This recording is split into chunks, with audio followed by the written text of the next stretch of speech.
Kumusta kayo mga lads? Nandito na ulit si Aka!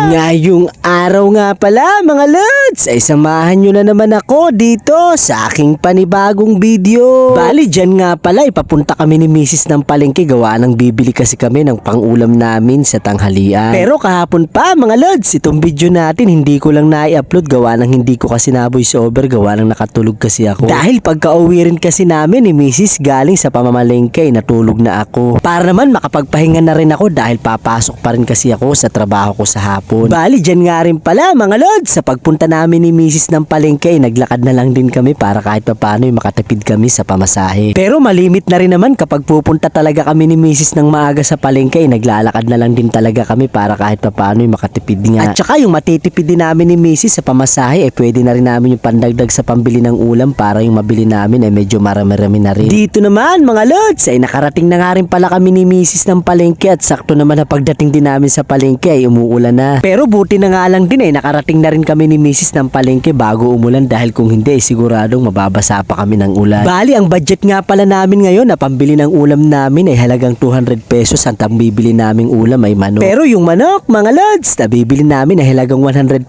pesos lang dahil yung 50 ay pang bibili namin ng mga panlahok at saka ng gulay. At dyan nga'y pagdating din namin sa bilihan ng manok ay pumili na rin agad si Mrs. gawa ng nagmamabilis lang din kasi kaming makauwi gawa ng baka yung bunso naming anak ay hanapin kami. Dahil tinakasan lang din kasi namin yung bunso naming anak ni Mrs. gawa ng ayaw namin siyang isama gawa ng maglalakad lang kami. Dahil kapag isasama rin kasi namin yung bunso naming anak tapos maglalakad lang kami papuntang palengke ay talagang matatagalan kami gawa ng yung bunso namin ay maliit pa kaya ang liit pa rin ng mga hakbang niya. Kaya kapag kasama namin talaga yung bunso naming anak sa pamamalengke tapos naglalakad lang kami ay talagang natatagalan kami gawa ng sa paglalakad. Dito naman mga lods, pagkatapos nga rin pala ni Mrs. bumili ng manok ay mga gulay naman ng panlahok ang binibili niya at pagkatapos rin niya dyan mamili ay uuwi na rin agad kami. At saka saktong-sakto rin naman dahil yung ulan ay tumila na rin kaya naman sa paglalakad namin sa pag-uwi ni Mrs. ay hindi na kami mababasa. Pero bago nga rin pala kami dumiretso ng uwi ay bibili nga rin pala muna si Mrs. ng tinapay dyan sa may tindahan gawa ng para pampasalubong sa mga anak namin. At saka hindi pa rin kasi nag-aalmusal yung mga anak namin gawa ng pag-alis din kasi namin ng bahay ay mga tulog pa sila. Kaya nga natakasan namin ni Mrs. yung bunso naming anak pag-alis namin papuntang palengke gawa ng nung umalis kasi kami yung mga anak namin ay mga tulog pa. Dito naman mga lods ay pauwi na nga rin pala kami ni Mrs. sa bahay dahil kompleto na rin yung pinamalengke namin at ang lulutuin nga pala namin ngayong araw na ulam namin sa tanghalian ay tinolang manok. Pero pag uwi naman namin ng bahay ay diretso pahinga na rin ako dahil si Mrs. na kasi ang mag-aasikaso at magluluto ng ulam namin sa tanghalian. Dahil kailangan ko na rin kasi talagang matulog at magpahinga gawa ng sa hapon kasi ay papasok pa ako sa trabaho ko. Kaya lang hanggang dito na lang muna ulit tayo